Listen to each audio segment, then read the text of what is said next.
Good morning everyone.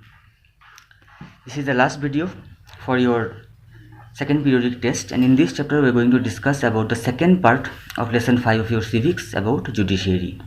In our previous video we already discussed about the functions of judiciary. We have discussed about the independence of judiciary, and also we discussed about the structure of courts in our country. Now in this video we shall be dealing with mainly 2 points. One point is different branches of the legal system. Legal system in the system of court, we can say, can be divided into different branches that we shall discuss. And the second point that we shall discuss in this video is people's access to the courts. Let's start. The first point, different branches of the legal system. We can say that the legal system in our country has 2 branches.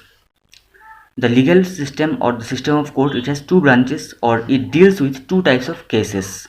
One is criminal cases, which is also known as criminal law. Another one is civil cases, which is also known as civil law. So we can say that the legal system in India has 2 branches. One is criminal branch, another one is civil branch. One by one we shall study. The first one is about criminal laws or criminal cases. As the word suggests, criminal, that means it is related to different types of crimes. Crimes, it can be of different types. Let's see. These deal with conduct or act that the law defines as offenses. Offense or crime, we can say same. Our constitution has made several laws which are supposed to be followed by the citizens of India, and if these laws are being violated by any person, that comes under criminal law. For example, theft. Theft is not legal. If we steal something from others, it means that we are violating the law of the constitution. Harassing a woman to bring dowry. Dowry system is totally banned by the constitution. That means if the party of the in-laws or the family of the in-laws will force a woman to bring more dowry, we can say they are violating the fundamental right of the women, which has been guaranteed by the constitution, and this all comes under criminal laws. And generally it usually begins with the lodging of an FIR with the police, who investigate this crime, after which a case is filed in the court. We can say if any crime has taken place, first of all the victim has to lodge one FIR in the police station. What is the full form of FIR? First Information Report. About this in our next chapter in detail it is there.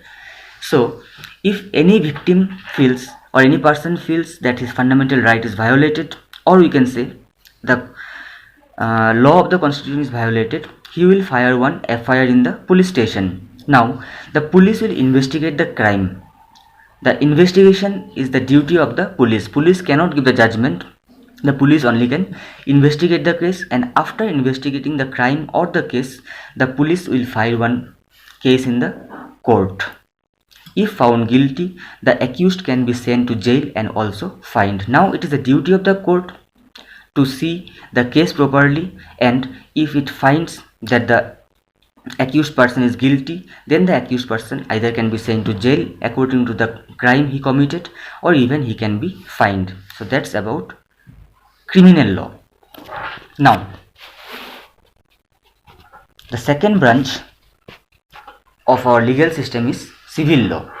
What's the meaning of civil law? See, these deal with any harm or injury to rights of individuals. Mainly we can say the civil laws, they deal with the rights of the individual. Constitution has provided us several types of fundamental rights. If such rights are being violated by any person or by government, then that comes under the civil branch or civil law. For example, disputes relating to sale of land. See, in criminal case we have got it is of theft, harassing women, etc., etc. But in civil law, see, I have taken the example relating to sale of land. For property matter, there may be some disputes or maybe some problems, that comes under civil law. Purchase of goods, rent matters, divorce cases, etc. These cases generally come under civil law, like sale of land, purchase of goods. Suppose we want to purchase some goods, the price is very high, that will be coming under the civil law. Rent matters, you know, people are living in the rent houses, we are paying the rent to the landlord, that is room owners. There are some problem maybe there with the owner and the rent holders. Divorce cases after marriage, if people want to get divorce, that also comes under civil law. A petition has to be filed before the court by the affected party. See, in criminal case we have got, it starts with FIR. The police, they investigate the case. But in civil law, the affected party, they need not to go to the police. Directly they will be going to the court and they will file one case. For example, in a rent matter, either the landlord or tenant can file a case. Suppose the matter of rent is there. Here landlord is the owner of the land and tenant is the person who is paying the rent. If the landlord feels his right is violated, he will file the case, and if the tenant feels his right is violated, he will file a case.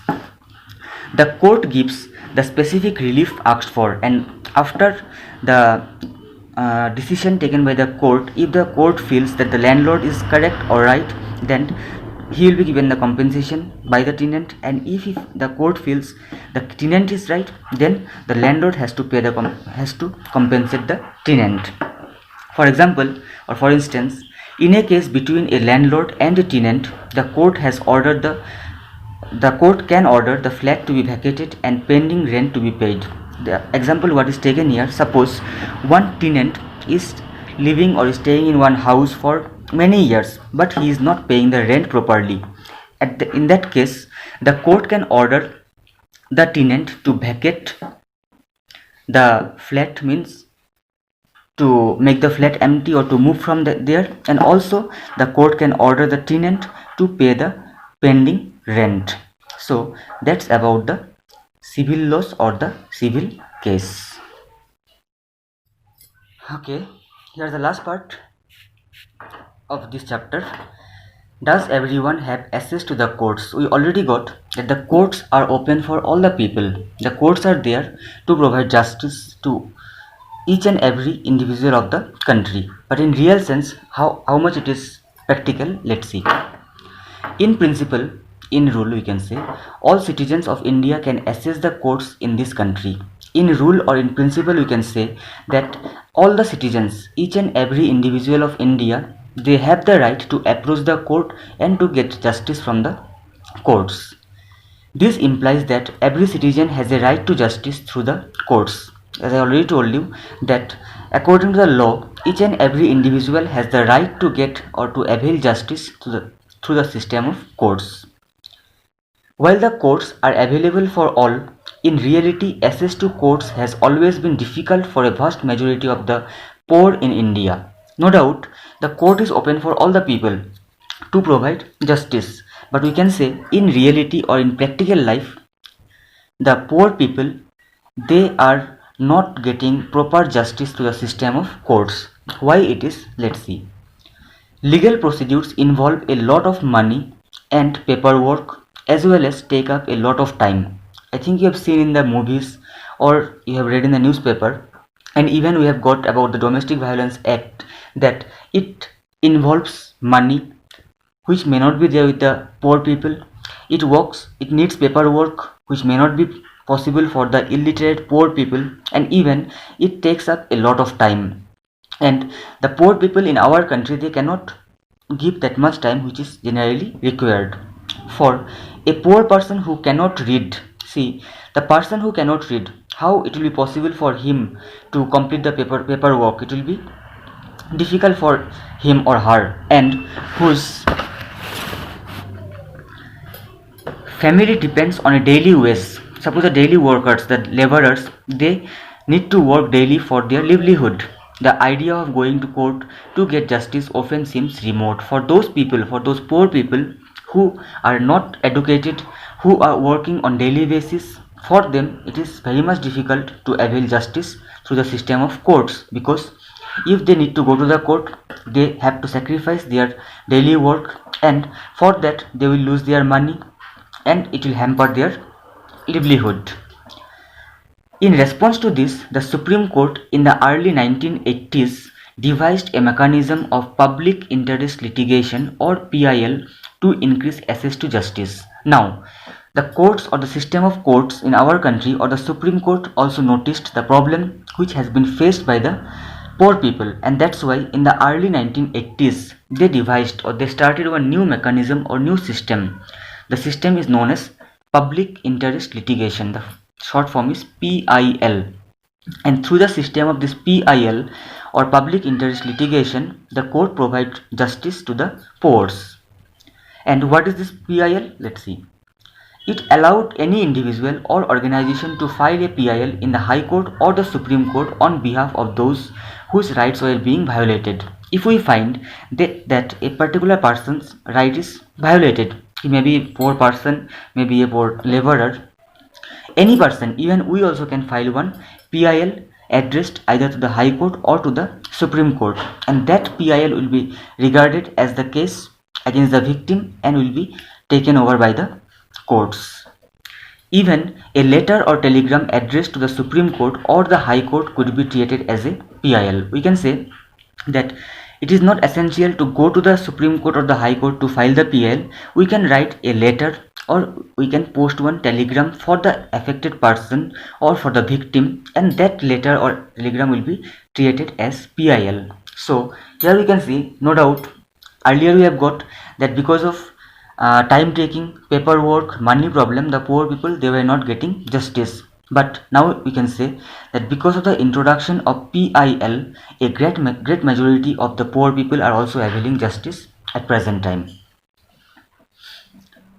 However, there is no denying that the judiciary has played a crucial role in democratic India, serving as a check on the powers of the executive and the legislature, as well as in protecting the fundamental rights of citizens. We can say in British India, as we already got in our history, the rule was arbitrary. It was supporting one group and disregarding the other. But in democratic India, we can say the judiciary, it plays one very important role, because there is always a chance that the majority will be dominating the minority. But since the judiciary is the final interpreter of the constitution, it is only because of the presence of the independent judiciary that the executive and the legislature, they cannot misuse their power, and even the fundamental rights of the citizens are protected.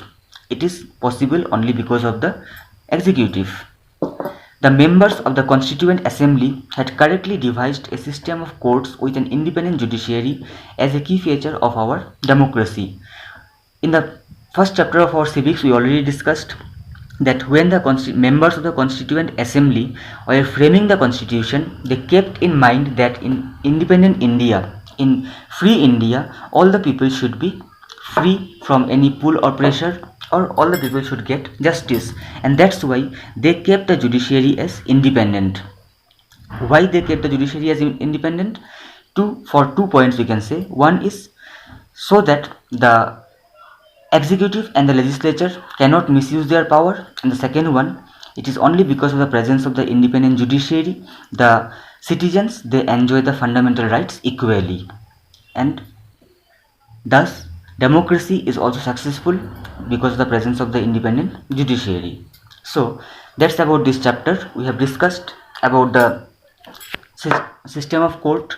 We have got about the different functions of the judiciary or the court. We have discussed about the structure of the courts in our previous video, and in this video we have discussed about the different branches of the legal spheres or the legal system, that is criminal law and civil law, and also we have discussed about the access to the courts by the people. We have got about the system of PIL. Now the chapter is completed. You need to go through the chapter, you need to watch the video. If there is any kinds of doubts, please clear it, and of course you need to read the chapter, you need to underline the important points, and there also if you find any type of difficulty, please get it cleared. Thank you very much.